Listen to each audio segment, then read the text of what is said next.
Here we have top of D Agenda.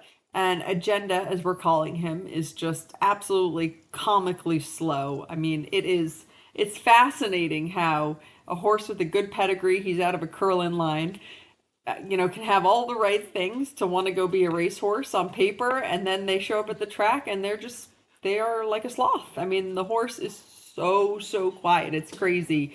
His racing connection said, just so slow, and there's no gray area about that. That is so obvious.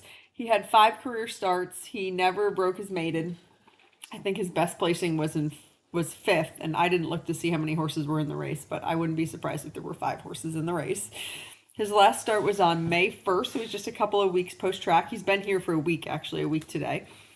And he is just so slow. I mean, he's just so cute and adorable. He looks like a creamsicle. He's such a unique color chestnut, actually. I don't know that I've ever seen one like this before. It's a very sort of light chestnut, almost verging on like a palomino lightness.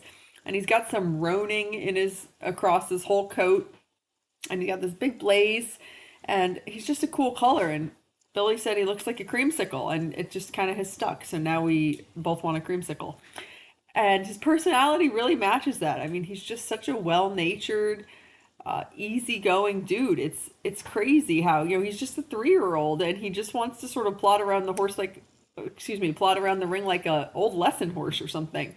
Now, of course, let me be perfectly clear. He is not that. He's not going to be someone's lesson horse.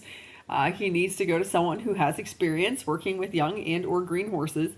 But if you were looking for an exceptionally quiet, easy-brained young horse to develop, or even if you were looking for your first restart, actually, this would be a good first restart for somebody because he's just so mellow. Now, if you are looking for your first restart, then you should have some sort of strong support team around you. You definitely should be working in close contact with a trainer who's very experienced in developing green horses. But this is a good first one for somebody because they just don't come this quiet most of the time.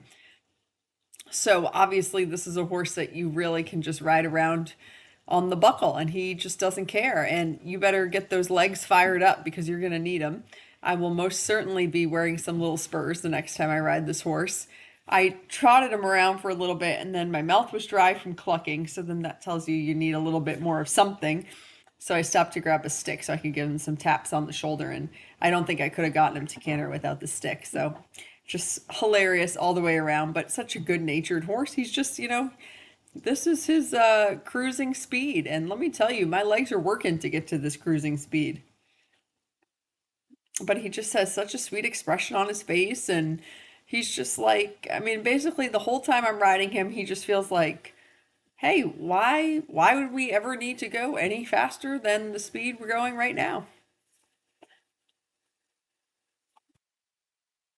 He's a sweetheart. And obviously, I mean, he looks very mellow and relaxed here as I'm watching his video. He feels that way too. There was no spooking, obviously no silliness. He was this way from the moment I got on. The little walking clip at the beginning of the ride video is from the beginning of my ride, right when I got on. He's perfect at the mounting block, and he's just 3. I mean, it's wild how laid back this horse is. Oh, so things I should talk about besides his unbelievable personality. He pulled off his front shoe the other day, standing on cross ties. He did like a weird sidestep when I was putting the bridle on it, and he just sidestepped perfectly onto his one foot and yanked his shoe. So that's super annoying. It does happen. It reminds me that I need to pay a little bit more attention to what's going on.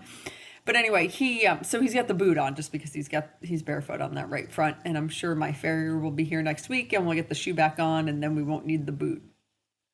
But he felt perfectly fine in the boot, so I felt fine about doing this little ride. And obviously, he's not the type of horse who's making things hard on himself. That's for sure. He's taking it nice and easy.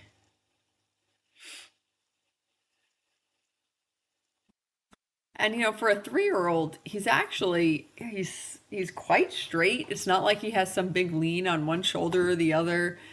He's obviously very, well within himself. He's self-regulated to slow down should you take your leg off. That's his setting. He has a really cute canter. The hardest part about cantering him is keeping him cantering, as you will see here in just a moment as we're about to go do that. So I'm crossing the diagonal to go back to the left to do our canter, and I'm thinking to myself, I don't know how I'm going to get this horse to canter because my mouth is dry and my legs are tired, so I better stop and get a stick.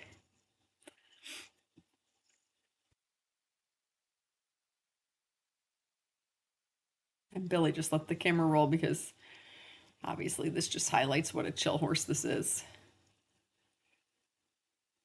So when I have horses like this that are just ultra quiet and I feel like I'm working quite hard, but they're not really working that hard, I like to just give a little tap on the shoulder. It's pretty rare that I'm ever really using a stick behind my leg unless there's some sort of like extreme nappiness, but he's not nappy. You know, he's not resistant to going forward. He's happy to do it. You just kind of have to work to get him there. And so here, you know, the stick's in my right hand, so you can't really see, but I'm just kind of giving him some taps on his shoulder to get him to pop into that canter. He was super balanced and good about picking up the left lead, and then it's just a matter of keeping the canter, which is just so funny.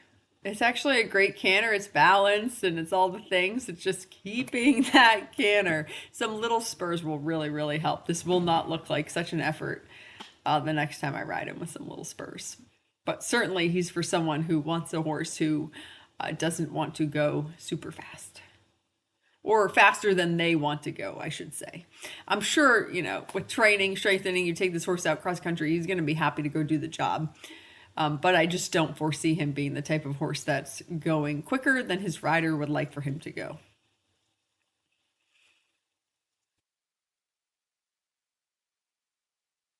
And I just honestly don't think that there's such a thing as too quiet. The longer I do this, the more I realize that these ones that are really nice and quiet and calm at home, you take them to a horse show or off the property or you do anything different, it adds a little bit of adrenaline and then they're just right. You know, sometimes they're even, these are the types of horses that are even better at the horse show because it adds just a little bit of flair for them that makes them even easier than they are at home maybe because, you know, just that little bit of spice gets their blood going and just puts a little bit more pep in the step.